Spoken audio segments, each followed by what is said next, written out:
Himachal fast express में देश और प्रदेशवासियों का स्वागत है। मैं हूं हरीश और मैं आपको ये बता दूं कि आज भारी बारिश देखिए पूरी भारी बारिश लगी हुई है। शशि शर्मा जी मौजूद है।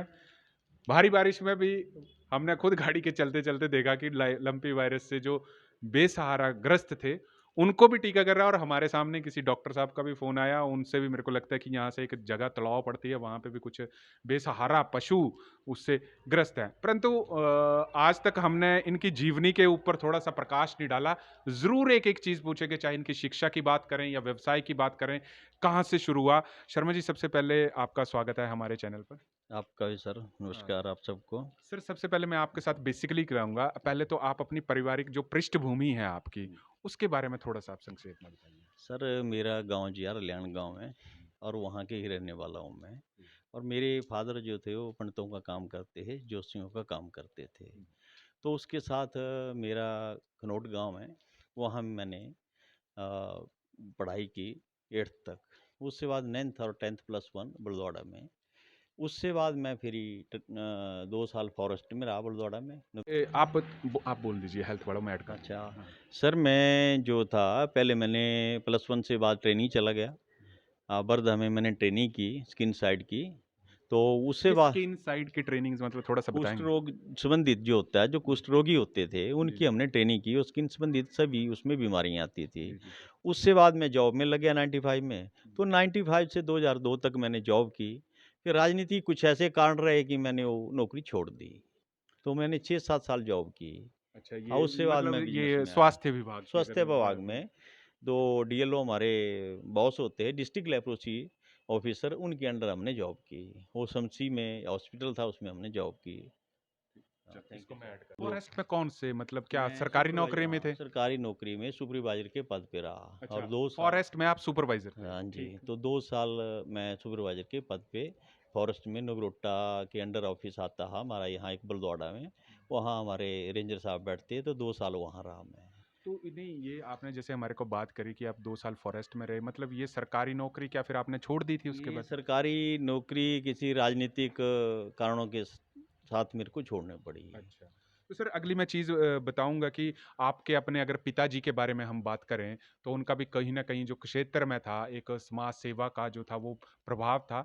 तो थोड़ा अपने पिताजी के बारे में थोड़ा इस विषय के ऊपर ज़रूर प्रकाश डालिए। सर मेरे फादर एक तो बहुत अच्छे पढ़े लिखे थे अपने टाइम के, और जोश के बहुत ही अच्छा शास्त्री अपने कार्य करते थे। और बुजुर्ग जो शास्त्री मतलब थोड़ा-सा समझाएँगे शास्त्री हमारे? उनने सुंदरनगर से की थी। ठीक है। और उससे बाद वो अपने कार्य पे अपने गांव में, अपने यहाँ समाज में, हमारे यहाँ 10-20 गांव हैं, वहाँ में हम पंडितों का काम करते थे। और साथ में संघ में भी रहे हो। और संघ में मेरे को थोड़ा सा ये क्लियर नहीं है कि किस किस पदों पे रहे हो। तो संघ में भी रहे और भारतीय जनता पार्टी में भी वो शुरू से ही जुड़े रहे। और मेरे ख्याल से 55 या 60 साल उन्होंने भारतीय जनता पार्टी में टाइम दिया।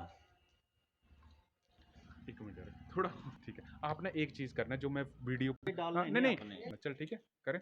सर, अगर जैसे हम आपने बताया कि आपके पिताजी एक शास्त्री थे, गाँव में शास्त्रियों का भी काम करते थे, तो क्या आपने कभी अपने पिता के जो पद चिन्ह थे, मतलब जो जैसे आपने बताया, तो वो भी आप काम किया शास्त्रियों का, मतलब आपने इसके बारे में थोड़ा बताइए? सर शास्त्रियों का तो नहीं मैंने किया, पर मैं उनके साथ जो काम होता है हमारा, जैसे द्रव्य देना या राखी देना या वहाँ से सामान लाना जो पंडितों को मिलता है, हुँ, हुँ। उनके साथ चला रहता था।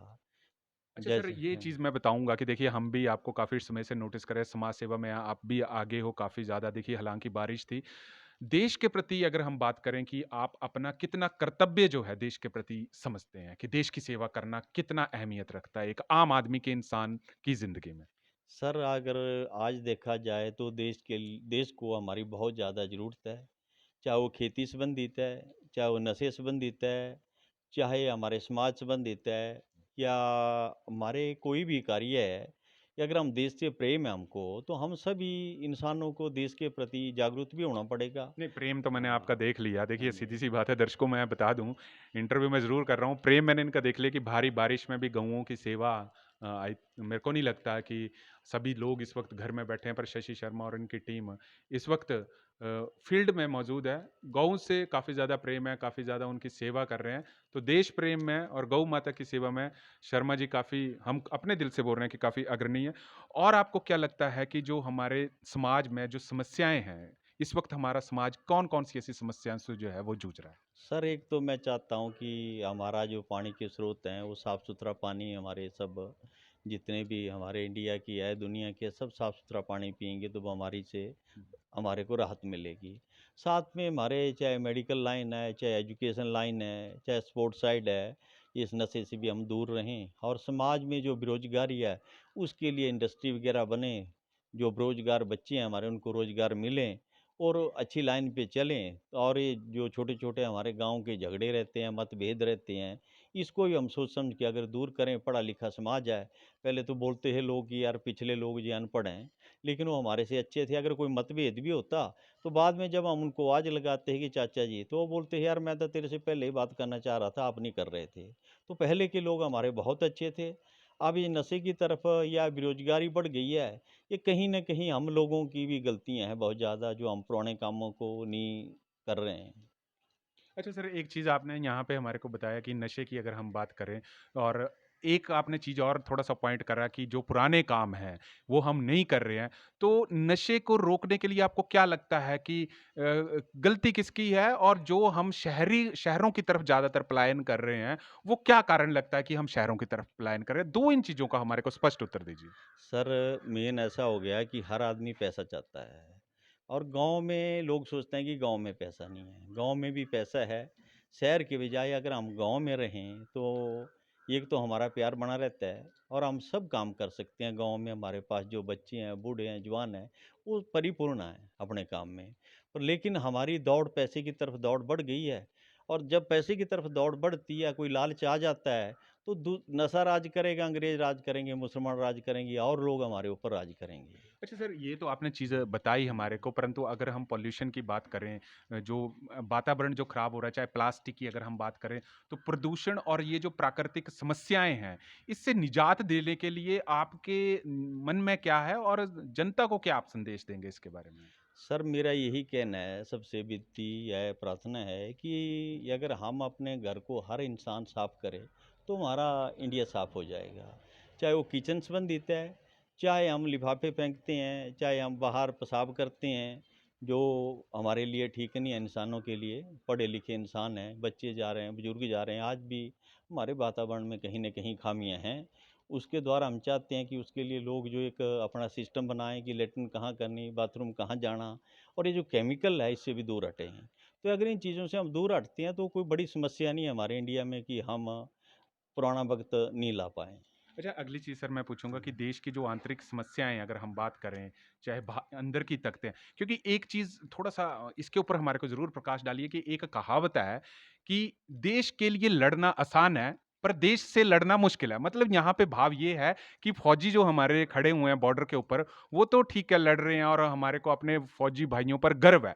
परंतु जब भी देश से लड़ने की बात आ जाती है, जब भी किसी गलत को सही को गलत बोलने की बात आ जाए, या कुछ आपका आंखों के सामने कुछ चीज़ गलत हो रही है और उसको हम चुप नहीं रहते हैं, मतलब हम सह लेते हैं।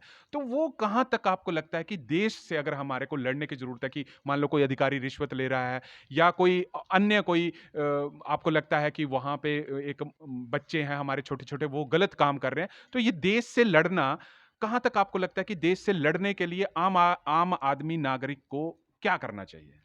सर मेरा ऐसा है कि बॉर्डर पे जो फौजी है हमारे, वो बहुत अच्छा काम कर रहे हैं देश के प्रति, तब भी हम सुरक्षित हैं। पर लेकिन हमारे अंदर कुछ लालची लोग हैं, चाहे वो नशे का कारोबार करते हैं, चाहे वो पाकिस्तान से बच्चों को भेजते हैं, चाहे हमारे बच्चों को गलत राह पे ले जाते हैं। उसका मेन कारण क्या है कि वो पैसा ज़्यादा देते हैं और बच्चे हमारे भटक जाते हैं रास्ता। और बाद में उनका परिणाम का आपको पता ही है। पर परिणाम जो होगा होगा उनका, लेकिन बीच में क्या रहता है कि नुकसान बहुत ज़्यादा हो जाता है हमारा। कहने का भाव ऐसा है कि बोलते हैं बोले घर का अगर चोर हो तो उसको पकड़ना मुश्किल है, बाहर के तो हम पकड़ सकते हैं कि ये कहाँ से आ रहा है, कहाँ से जा रहा है, क्या कर रहा है। लेकिन घर में ही अगर हमारा परिवार का कोई चोरी करता है तो उसको पकड़ना मुश्किल है। शर्मा जी, बस हाँ। अंतिम सवाल मैं आपसे पूछूँगा, ज़्यादा समय नहीं ज़ाहिर करूँगा क्योंकि आपको अभी कहीं जाना है। एक चीज़ मैं ये पूछूँगा कि लंपी वायरस से आप दिन और रात मतलब लगे हैं आपके पास। क्या लगता क्या है कि सरकाघाट के क्षेत्र की अगर हम बात करें, तो इस वक़्त कितने जो गायें हैं हमारी, टीकाकरण जो है लंपी वायरस से हो चुका है? सर अब अभी मैं इसको काउंटिंग के हिसाब से बोलूँ तो काउंटिंग का तो मेरे को क्लियर नहीं है इसका पता। जी, जी। पर चलो मैं आपको काउंटिंग भी दूँगा कहाँ-कहाँ कितनी-कितनी की अलग-अलग टीमें जाती है।